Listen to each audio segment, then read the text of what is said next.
ఈరోజు దేవుని వాగ్దానం. మేము బబులోనియ నదుల చెంత కూర్చుండి సియోనును తలంచుకొని విలపించితిమి. అచటనున్న నిరవంజి చెట్లకు మా తంత్రి వాయిద్యములను తగిలించితిమి. మమ్ము బందీలుగా కొనిపోయిన వారు మీరు పాటలు పాడి మమ్ము ఉల్లాసపరచుడు అని అడిగిరి.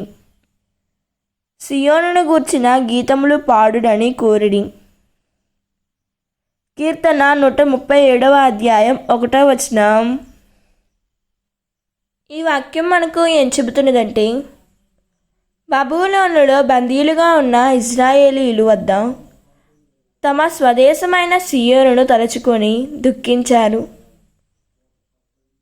పరిస్థితులు కఠినంగా ఉన్న వారి హృదయం దేవుని సన్నిధిని మర్చిపోలేదు.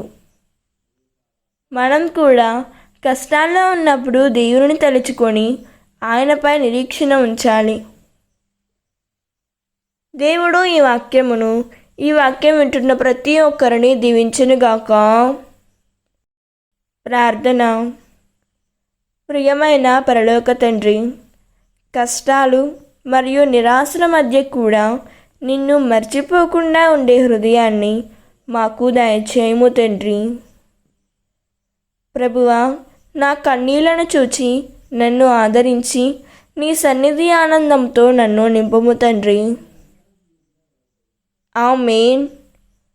God bless you.